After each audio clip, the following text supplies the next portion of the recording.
Yes, you can't hear his story and not think of grit and persistence and obsession, but also a little bit of serendipity. And we will get into that with Francis. And of course, we have one of our correspondents on this week's episode, Mikal Bridges of the Phoenix Suns. Phoenix, by the way, after this past weekend and another loss, sit at 16-12 right now. They're in fourth place in the Western Conference. They got off to a great start. They've been a little bit beset by injuries, Tommy. Chris Paul has missed a bunch of time. Devin Booker has missed the last couple games. Cam Johnson, of course, is out for an extended period of time with a knee injury. And their whole rhythm and mojo that we saw early on this season, that has completely shifted. And so is their odds of winning the NBA championship on DraftKings. That has shifted as well. They're currently at plus 1,100 to win the NBA championship, and they are at plus 475 to win the Western Conference. It's hard to judge this team until they're healthy.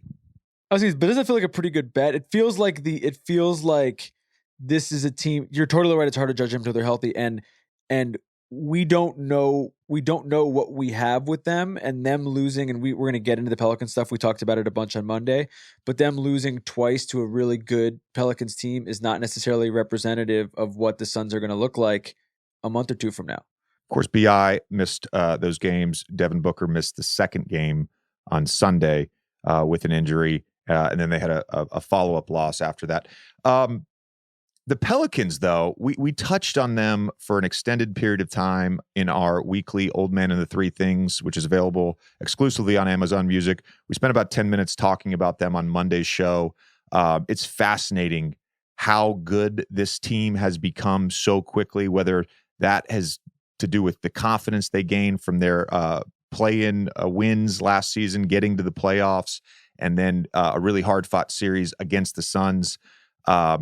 And we're going to, by the way, with Mikal, we're going to touch on the little dust up at the end of the first game on Friday night after Zion's dunk. But this Pelicans team currently sitting tied for first place in the Western Conference. During the preseason, they had plus 4,000 odds to win the NBA Finals.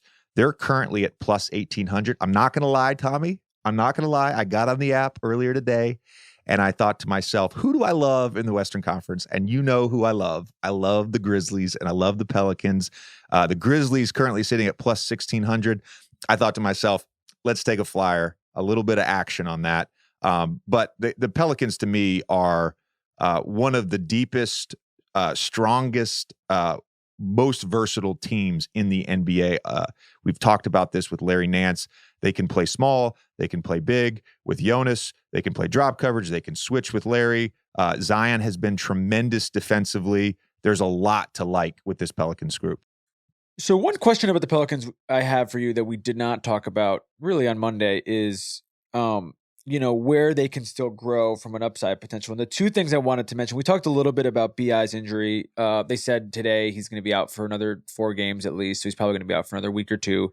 So obviously when he's back, that's one of the elite offensive players in the league you're adding to this unit. The other thing I wanted to ask you about was CJ in particular, because CJ, his scoring has been down and his shooting has been down, but you would guess, he's been a great professional since he joined the league. You would guess at some point he would revert back to his career averages. Do you think this team can get better offensively? As funny as it sounds, it's a top 5 offense right now, but do you feel like they have not necessarily reached their peak in terms of where they can be offensively?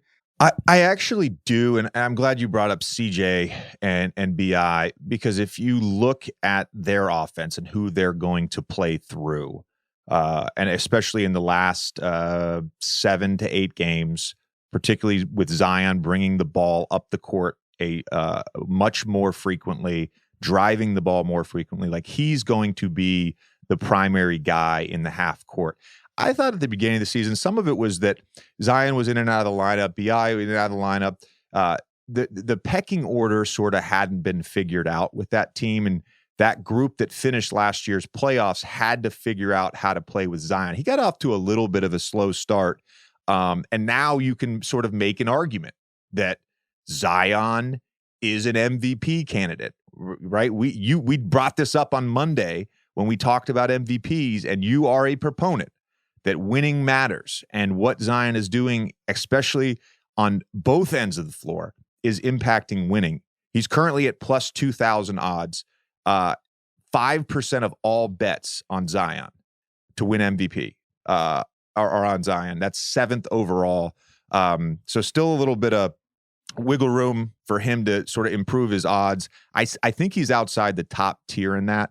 But for this Pelicans team, yes, they have to figure out that pecking order, especially once BI gets back, and he's got to adjust now, like he did 2 years ago with Stan Van Gundy when Stan realized point Zion is a real thing.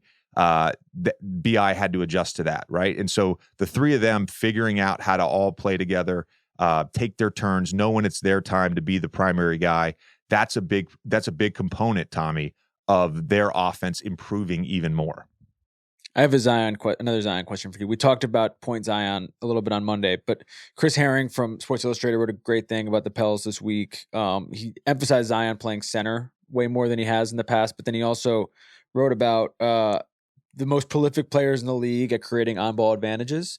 And right now, Zion is number one. It's Zion, Giannis, Joe, and Ja, and Zion's number one by a pretty decent margin. I was watching the Jazz game last night. There was a play in the second quarter where Walker Kessler, he's ISO'd on Walker Kessler, and he basically just bullies him and just dunks right over him.